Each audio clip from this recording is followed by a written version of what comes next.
Hi guys, just get this in tune. So I've got half an hour, and I thought I'd do a quick video because all the kids are at school and the wife is at work. In case you've never watched me before, I'm in southwest UK in a small seaside holiday town called Weston-super-Mare. I'm 56 and I've been an Elvis fan since I was a little child. And I would say that my passion for Elvis has grown and grown and is still growing now. And now that I'm running this channel, which has been a massive surprise to me, how successful it is, got myself a coffee. I actually put butter in my coffee because it makes me feel less hungry. Because I've been on a diet for about 10 months. And I find that putting butter in my coffee helps me feel fuller. So, one thing I'll say about my love of Elvis and my interest of Elvis, because I wouldn't even say that it's a hobby. I would say it's like a family member liking Elvis. And I think that us Elvis fans feel a connection to Elvis, even though obviously almost all of us have never met him.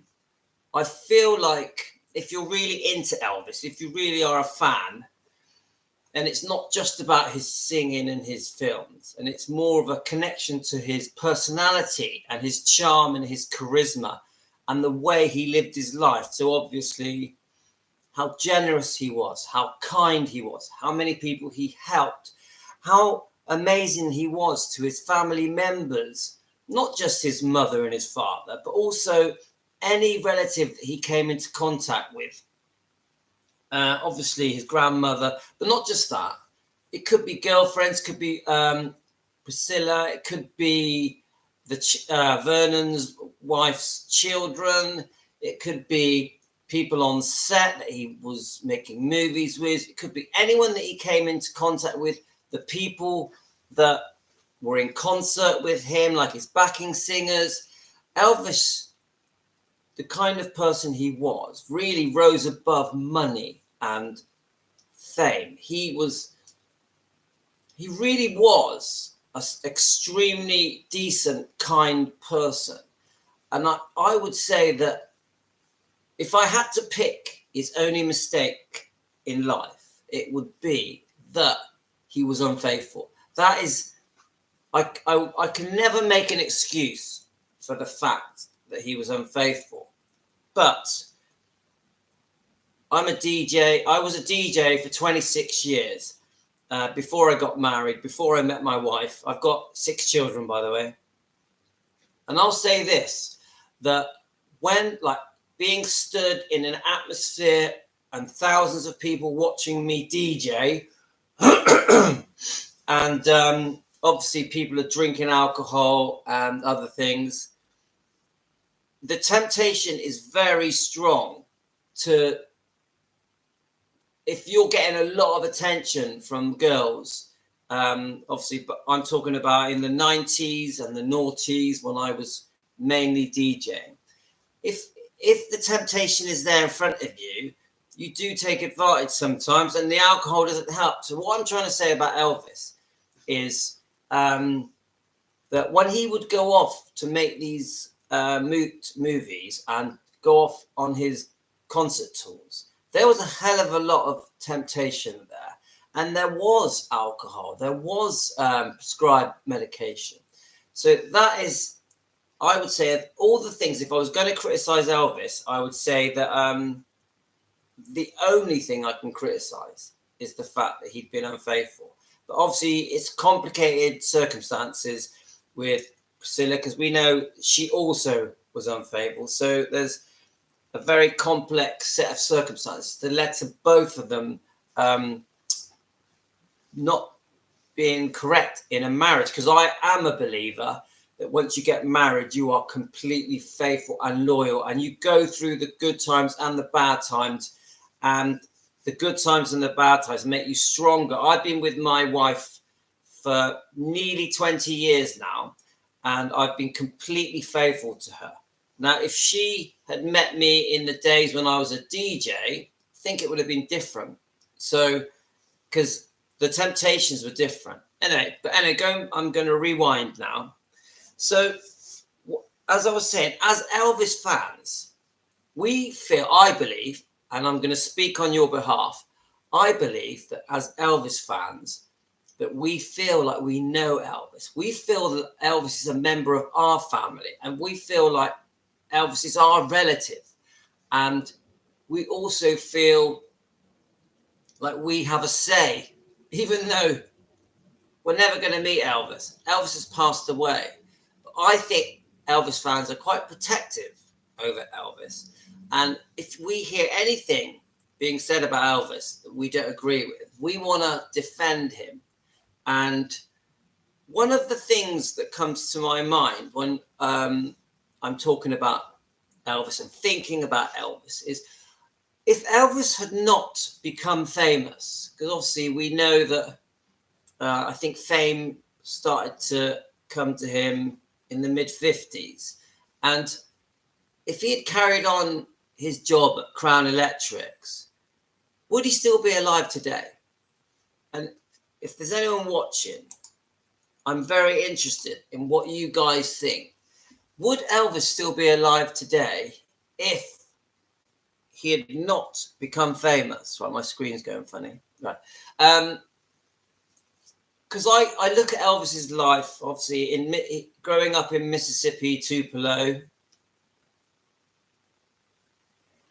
and we know that there were many financial problems. We know there was a situation with Vernon, with the checkbook fraud. We know about that. We also know that Elvis had very, very humble upbringing, and the parents would have to save up for anything that Elvis needed. Vernon and Gladys would really save hard to get Elvis what he wanted. And one of the things I learned today when I was going through my different bits of video researching is that Vernon and Gladys saved up for Elvis's 18th birthday and bought him his first car. And I never knew that. That's the first time I'm going to do a video on this. The first time I've heard of this. And there's even a really good picture. I wonder if I got it here. Of Elvis stood by, let's have a look, his first car. Let's have a look. Where are we?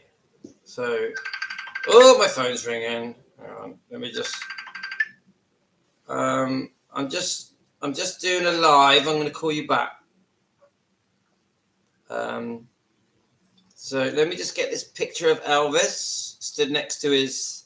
I've got a twin brother, by the way. That was my twin brother. But there we go. And let's have a look. Let me just make it bigger for you guys.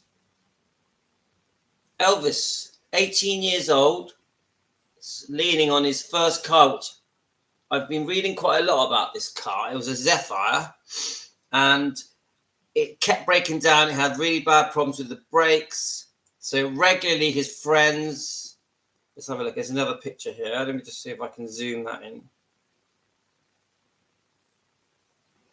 Lincoln Zephyr Club Coupe. Yep. Let's see if I can get nearer to that.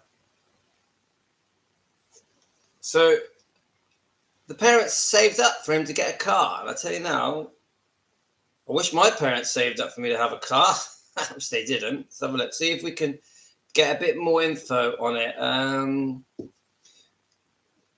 Right, I'm going on a bit of a tangent because I want to talk. The main reason I want to talk today is about, do we think if Elvis had not become famous that he'd still be alive today? Right, so let's have a look. Elvis's first car on January the 8th, 1953, Elvis's 18th birthday, he got his first car. Vernon and Gladys have been saving money for a while to be able to purchase a car for Elvis. Vernon found Elvis a 1942 Lincoln Zephyr Club Coupe for $175, which back then was a lot of money. So they must have worked really hard to get this money. The family lived in poverty, and a 10-year-old luxury Lincoln automobile was a real treasure by their standards.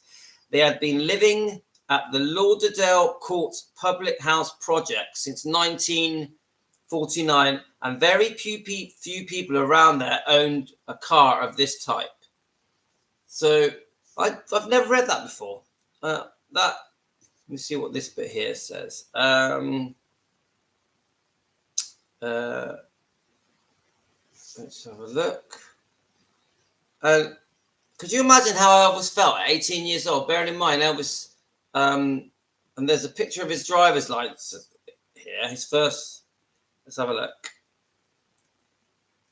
That's right. 100. It says at the address 185 Winchester something.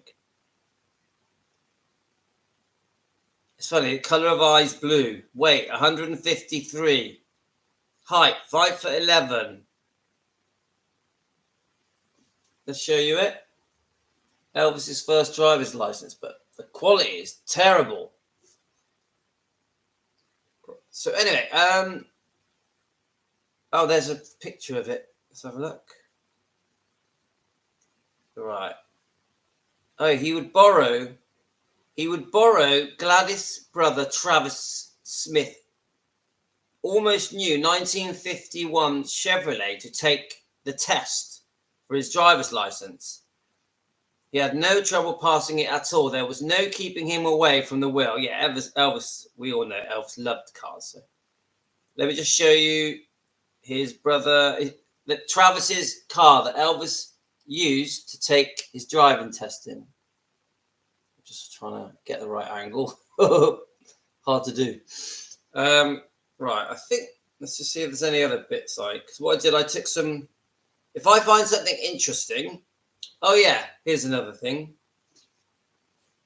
I started, whilst I was looking at Elvis's car stuff, I came across a video of Elvis that we've all seen, Elvis in his tractor, I think in 1956, at the back of Graceland. He's pulling down an old shed, and he bought a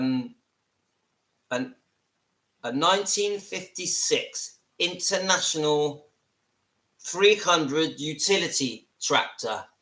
And there's a picture of him sat on it, and Elvis. And a little story I read to do with that tractor, which we've seen that video. I'm going to actually do a video on that footage of him behind Graceland's on his tractor with his top off. So there's another picture. Let's have a look. I'm not sure how well you'll see in these, but obviously the video footage is very clear. That's him, 1956, and he loved that tractor. But there is a story that Gladys was sat in the house watching Elvis do his thing. There's another picture here. And the tractor started to tip over and was going to fall on top of Elvis and actually could have killed him. And she ran out and she said, "Get off that damn tractor." And he got off and started laughing. But I think it was quite serious. So I'm going to do a story on that tractor because there's quite a lot of interest. And there's a picture here of the model he bought. So the International 300 utility tractor. See? Very interesting. Even I would have liked to have owned that if I had basically a small farm behind my house. And then the video, I'll just show you a clip of it that we've all seen a million times. And I'm going to do a video of this with a talk over. You see? And it's only about a minute long, but it shows the real Elvis that I believe was very different. Elvis that had only just got famous and was still had the personality that he had growing up. And I don't think fame had affected him in 1956. He was still just a good old Southern boy. And I think he still had the personality of a pre-famous person, even though he had a lot of success in 1956. So this is what I'm trying to say. So Elvis had this very humble upbringing. He really respected having to work having to save up for things that he wanted. Obviously, we know the story about them saving up for his first guitar and that he almost bought a bike. He wanted to work very early on. He wanted to help his parents pay their bills, pay their way. He felt sorry for his parents. He felt that his parents had worked way too hard for him and that he wanted to pay back. So when this sort of out of the blue fame came to Elvis, obviously we know about him visiting some records and then the record being played and the word going around Memphis, oh, there's this new song and everyone's talking about it. And then his fame came very quick. It was almost overnight. Elvis had become this phenomenon that the world was talking about. And it started small, but then very quickly grew. And I've always wondered, this is just me who feels like I know Elvis. Was it too much for Elvis? Because I know at first he loved the fame. He loved the adulation. He loved being Elvis Presley. He couldn't wait to get out there and perform and show off and do his thing. And not just with singing, his personality. He would throw his personality into the crowd. And he was a complete natural. And obvious the talent he had was just phenomenal. And the way he moved, which was, I think, inspirational. And I think at first, in the early years, I think Elvis absolutely loved being Elvis and being famous. And then he created this world around him because obviously wherever he went, he was mobbed. So he needed people around him. So we know the story about Red West protecting him in the toilets at school when the guys were going to cut his hair. But bit by bit, Elvis created his own bubble. And then obviously that bubble of people would travel with him to all the local gigs and, you know, on, is it flatbed bread trucks they would perform. And then that just grew.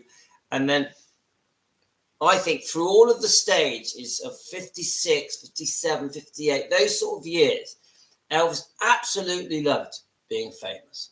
And I also, from the interviews I've watched, when he first started making the movies, he loved it and he put everything into making those movies. He really wanted them to be good and he wanted high quality movies. And then the army thing comes along, and by then there'd been a big backlash from the older generation and the police and the local governments that they thought Elvis was a very bad influence on the teenagers, and they were trying to put Elvis back in his place.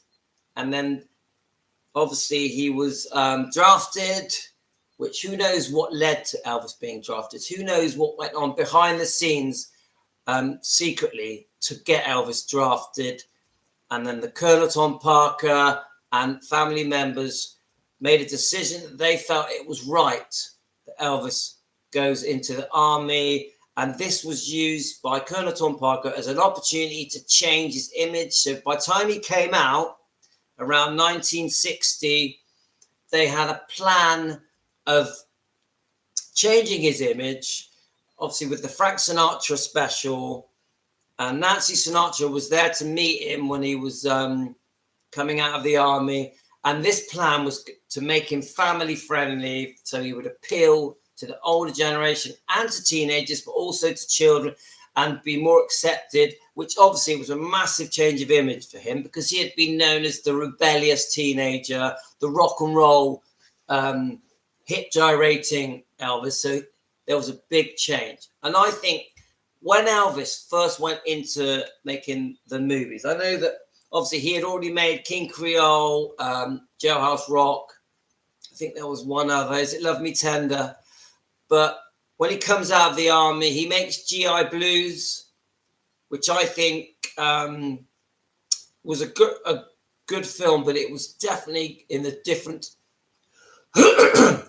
direction than he wanted, because he wanted a James Dean style films, and like Marlon Brando and the very cool people that were very serious, dramatic actors of the day. He wanted to be like that. So the GI Blues was a different direction for Elvis to go. And it was a massive success. I think it was one of the most successful films ever made, and definitely the most successful Elvis film, I think. But because that did so well in the box office and made so much money, there was a decision made. This is the way to go if we want to make the big money. And I think that movie was used to demand this £1 million a movie salary, which was unheard of. And I personally think that the first 3 or 4 films, maybe more, maybe 5 or 6 films, I think Elvis was quite happy to do this, these formula movies. And some of the songs in these movies are amazing. Obviously, there's some that are not.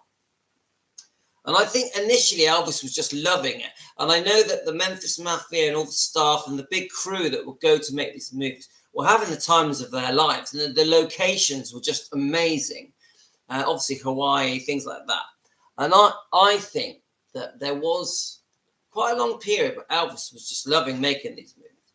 But eventually, Elvis grew sick and tired of these formula movies that were basically the same story, different songs, different location, and it could, whether it was in a boat or a motorbike or a car or whatever it was, eventually he grew sick of them and he was embarrassed of these movies. And behind the scenes, he complained a lot. And this, I think, obviously we've got the prescribed medication problem where Elvis would use the medication to wake up and have energy all day, to go to sleep. Elvis had a paranoia that he thought he may never wake up again.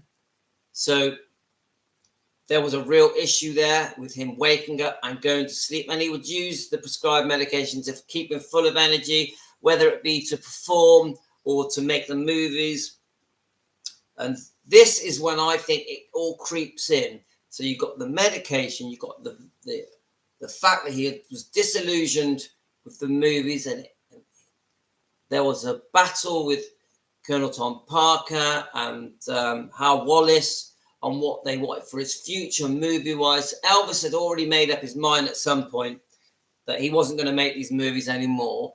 And so we're sort of building up here to the 68 comeback special, which is a complete another story. But my point is, by the time Elvis got to the 68 comeback special, he had gone through some difficult years, a lot of unhappiness. There was a lot of unrest, even with Priscilla, and he wasn't ready to get married. He wasn't really ready to have a child because of his commitments, and he still had that fire in him. And I think, well, there was a bit of a stopgap. So, yeah, the 68 comeback was a massive hit. So I think he felt great again and felt back and felt, yes, I'm back. So I think he had a good year also there. And then this deal that was done by the Colonel to go to Las Vegas, which was only going to be a temporary deal, but it was an amazing deal. And the comeback of the Las Vegas, the International, was massive and a super success. And Elvis looked amazing and he had slimmed down. And he just couldn't have looked better. Is it 1969 to 1970? And I think that was a very good period for Elvis.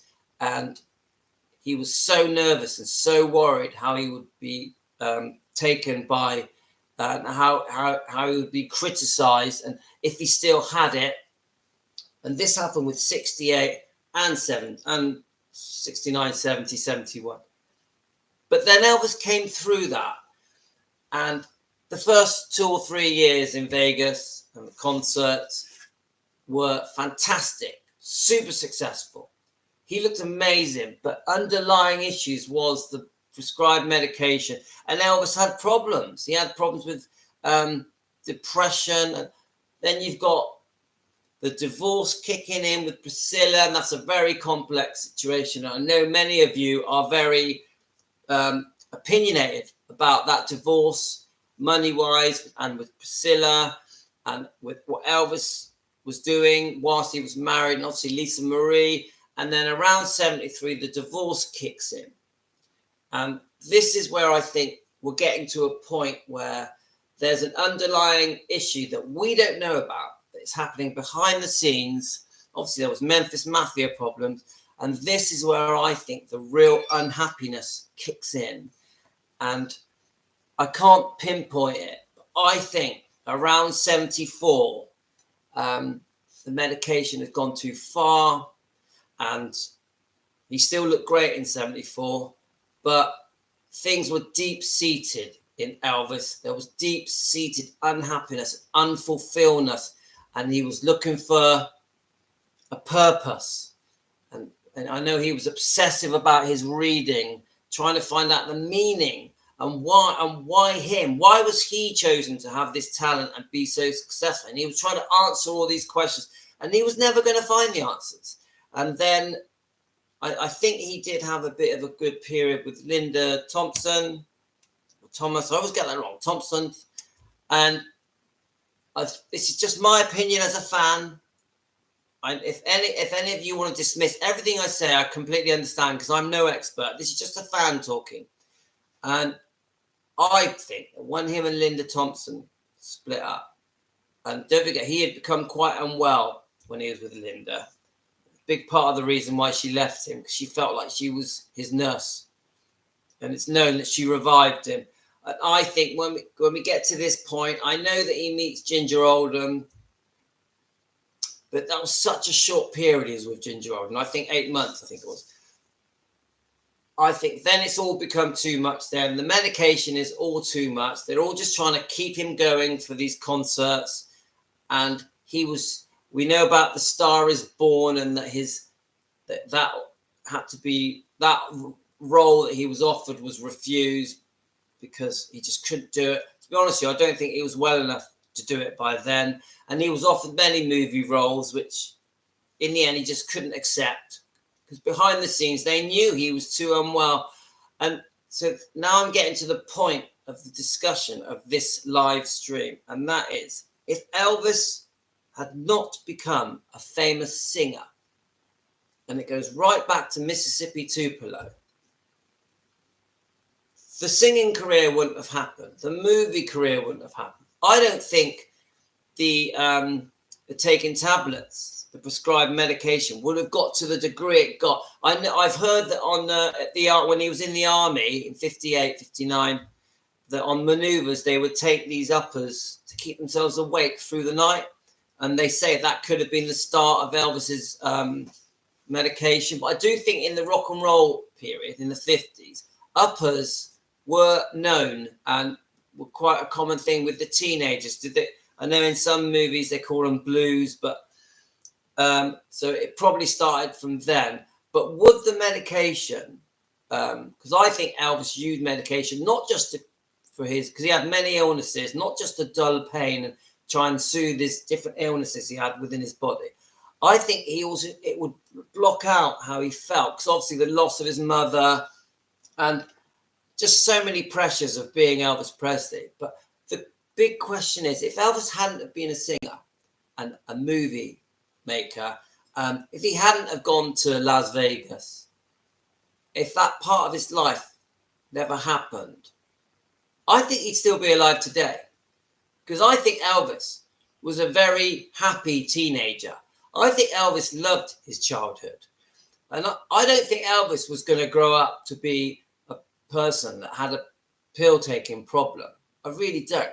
Now, he may have had some medical issues like his mother had as he got older. That's a possibility. But I just don't think Elvis was going to die young. I don't think Elvis would have died at 42 if he hadn't have become famous. I really believe that at the bottom of my heart.